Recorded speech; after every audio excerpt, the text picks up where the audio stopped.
रोज़े महशर इंसान की शर्मिंदगी और बेबसी का तस्वुर करें। आप बेशक जो मर्जी अमल कर लें, जो मर्जी राह इख्तियार कर लें, दुनिया में वापस नहीं जा सकेंगे। मगर इसके बरक्स अगर देखा जाए, हिंदुओं और कई दूसरे मज़ाहिब में ये माना जाता है कि इंसान मरने के बाद दोबारा पैदा होता है और इसके पैदा होने के साथ सूरतें होती हैं। अगर उस इंसान के अमाल अच्छे हों तो दोबारा खूबसूरत इंसान के रूप में ही पैदा होगा। अगर उसके अमाल बुरे होंगे तो वो किसी जानवर या कीड़े मकोड़े की शक्ल में अपने गुनाह के साथ पैदा होगा और अमर रहेगा। रोज़े महशर गुनहगार लोगों की ये ख्वाहिश होगी कि अल्लाह ताला एक बार दुनिया में भेज दे। वो कभी सजदे से सर नहीं उठाएंगे और हमेशा अल्लाह के नेक और फरमाबरदार रहेंगे। दोस्तों, इंसान जब मौत की आगोश में जाता है तो उसका मादी जिस्म उसकी रूह से अलग हो जाता है। इंसान का जिस्म ज़ेरे जमीन खाक का ढेर बन जाता है, मगर उसकी रूह एक ऐसे सफर की तरफ रवां दवां हो जाती है और ऐसे मकाम पर जाकर ठहर जाती है जिसे आलम बरज़ख कहा जाता है। ये एक आरजी मकाम है और क़यामत से पहले तमाम रूहें यहाँ पर क़याम पजीर होंगी। नापाक और काफिर रूहों के लिए अल्लाह ताला ने आग का बिस्तर तैयार किया होगा जहाँ वो ता क़यामत रहेंगी। इसके बरक्स नेक रूहें जन्नत में अपना मकाम देखकर अपनी खुशकिस्मती पर रश्क करेंगी और अल्लाह ने उनके लिए मखमल के बिस्तर तैयार किए होंगे और वो उन बिस्तरों पर सोकर क़यामत का इंतजार करेंगी। इंसान जो भी इल्म हासिल करता है वो उसके गुजरे हुए वक्त के तजर्बात का निचोड़ होता है, मगर आलम बरज़ख और आखिरत का वजूद ये ऐसे तसव्वुरात हैं, अगर किसी शख्स ने इनका तजर्बा हासिल किया है तो वो इन्हें बयान नहीं कर सकता, क्योंकि इसके लिए उसे मौत की आगोश में जाना पड़ेगा और मरा हुआ शख्स कभी दुनिया में वापस नहीं आता।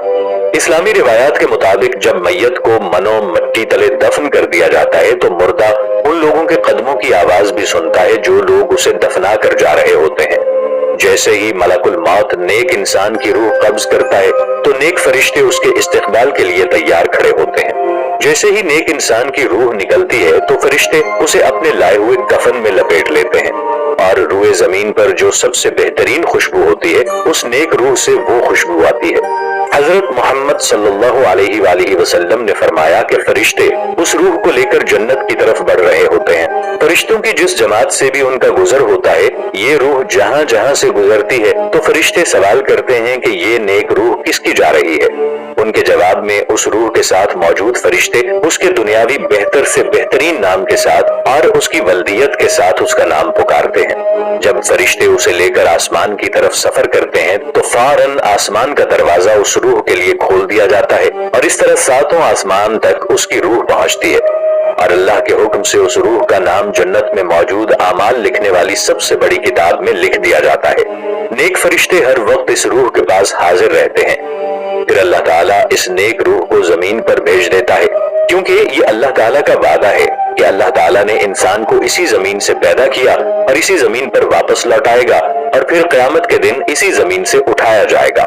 इसीलिए फरिश्ते इस रूह को उसके जिस्म में वापस चौड़ाते हैं। हजरत मोहम्मद सल्लल्लाहु अलैहि वसल्लम का इरशाद है, जब काफिर सफरे आखिरत की तैयारी करता है तो मलकुल मौत उसके पास आता है और करख्त लहजे में कहता है, ऐ बदजात रूह, जिस्म से जुदा हो जा और अल्लाह के कहर का मजा चख। ये रूह डर कर जिस्म में इधर उधर छुपती फिरती है, मगर उसकी रूह ऐसे कब्ज कर ली जाती है जैसे गीली ऊन को कांटों से खींचा जाता है। उसकी रूह इंतहाई तकलीफ से बाहर निकलती है। उसकी रूह निकलने के बाद आसमान से उसके पास खौफनाक और डरावनी शक्ल के फरिश्ते आते हैं। आसमान और जमीन के दरमियान और आसमान पर मौजूद तमाम फरिश्ते उस पर लानत और मलामत करते हैं। उस पर आसमान के तमाम दरवाजे बंद कर दिए जाते हैं और तमाम फरिश्ते दुआ करते हैं कि हमें इस बद रूह के ऊपर मुसल्लत ना किया जाए। मलकुल मौत जैसे ही उसकी रूह कब्ज करते हैं तो उसके साथ खड़े डरावनी शक्ल वाले फरिश्ते फौरन ही उसकी रूह को ले लेते हैं और अपने हमरा लाए हुए एक टाट के अंदर उसको लपेटते हैं। उस वक्त पूरी जमीन पर सबसे ज्यादा बदकिस्मत और बदबूदार रूह यही होती है। फरिश्ते जब उसे ऊपर लेकर उठते हैं और जहां जहां से भी उसका गुजर होता है, फरिश्तों की जमात कहती है कि ये इतनी बुरी और बदबख्त रूह किसकी है, तो फरिश्ते उसे उसके बदतरीन नाम और उसकी वल्दियत से पुकारते हैं कि दुनिया में जिस नाम से जाना जाता था। फरिश्ते उस रूह को लेकर जब पहले आसमान पर पहुंचते हैं तो फरिश्ते आसमान का पहला दरवाजा खुलवाना चाहते हैं, मगर बदकिस्मती से वो दरवाजा नहीं खुलता। फिर अल्लाह ताला के रसूल हजरत मोहम्मद सल्लल्लाहु अलैहि वसल्लम ने इस आयत करीमा की तिलावत की, जिसका मफहूम है, उन ان کے لیے نہ ہی جنت کے دروازے کھولے جائیں گے اور نہ ہی وہ جنت میں داخل ہو سکیں گے حتیٰ کہ اونٹ سوئی کے ناکے میں داخل ہو جائے۔ اس وقت اللہ تعالیٰ کا ارشاد ہوگا کہ میرے اس بندے کا نامہ اعمال زمین کی سب سے نچلی تہ سجین کے اندر لکھ دو۔ اس جگہ پر جہنمی لوگوں کے نام لکھے جاتے ہیں۔ اس کے بعد اللہ تعالیٰ کا حکم ہوتا ہے کہ اس روح کو زمین پر واپس بھیج دو، کیونکہ میرا ان سے وعدہ ہے کہ میں نے ان کو زمین سے ہی پیدا کیا اور اسی زمین پر بھیج کر روز قیامت اس زمین سے اٹھاؤں گا۔ اس کی روح زمین پر جھٹک کر پھینک دی جاتی ہے اور وہ جا کر اس کے جسم میں گرتی ہے۔ اس بارے میں اللہ تعالیٰ نے قرآن مجید میں ارشاد فرمایا، جس کا مفہوم ہے جس شخص نے اللہ کے سوا کسی کو اپنا شریک ٹھہرایا اور وہ ایسے ہے جیسے آسمان سے گرے، یا تو اسے پرندے اچک لیں یا اسے ہوا کسی دور دراز مقام میں لا کر پٹخ دے، لہٰذا اس کی روح اس کے جسم میں واپس آ جاتی ہے۔ اس کے بعد دو فرشتے منکر اور نکیر قبر کے اندر اترتے ہیں اور مردے سے 3 سوال کرتے ہیں: تمہارا رب کون ہے؟ تمہارا دین کیا ہے؟ اور حضرت محمد صلی اللہ علیہ وآلہ وسلم کی شبیہ مبارک کو ظاہر کر کے کہتے ہیں کہ تم اس ہستی کے بارے میں کیا جانتے ہو؟ اگر میت ان تینوں سوالوں کے صحیح جواب دے دے تو فرشتے سوال کرتے ہیں کہ تمہیں کیسے پتا ہے؟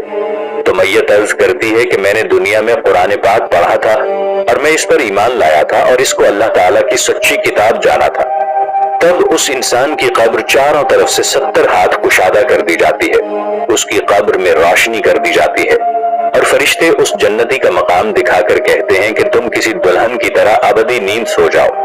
جب کوئی کافر یا مشرک روح ان سوالات کے ٹھیک جوابات نہ دے سکے تو وہ حیرانی اور پریشانی کے عالم میں ادھر ادھر دیکھتی ہے اور نفی میں سر ہلا دیتی ہے اور کہتی ہے کہ میں تو غافل لوگوں کا پیروکار تھا۔ تب اسے اس کا جہنمی مقام دکھایا جاتا ہے اور قبر کی زمین کو اس پر تنگ کر دیا جاتا ہے۔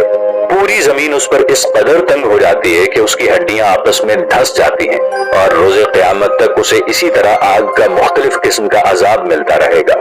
اللہ تعالیٰ ہمیں ایسے ہر عذاب سے بچائے، آمین۔ اور اللہ نے ہمیں دنیا میں جس مقصد کے لیے بھیجا ہے وہ ہمیں اس امتحان میں کامیاب کرے، آمین۔ یہ دنیاوی زندگی چند روز کی ہے، ہمیں اسے دنیاوی لالچ اور مال و زر کے پیچھے ضائع نہیں کرنا چاہیے اور ہمیں دنیا کی رنگینیوں میں کھو کر اپنی آخرت، اللہ اور اس کے رسول کے احکامات کو بھلانا نہیں چاہیے۔ دوستو، اپنے اندر جھانک کر اپنے ضمیر سے یہ سوال کریں کہ آپ اسی لمحے موت اور قبر کے عذاب کے لیے تیار ہیں؟ یہ فیصلہ آپ نے کرنا ہے کہ آپ نے پھولوں کے بستر پر سونا ہے یا آگ کے بستر پر۔ ہمیں چند روزہ دنیاوی لالچ میں پڑ کے اپنی آخرت خراب نہیں کر دینی چاہیے۔ اللہ تعالیٰ مجھے، آپ کو، ہم سب کو دین کو سمجھنے اور اس پر عمل کرنے کی توفیق عطا فرمائے تاکہ ہم جہنم کی آگ سے بچ سکیں، آمین یا رب العالمین۔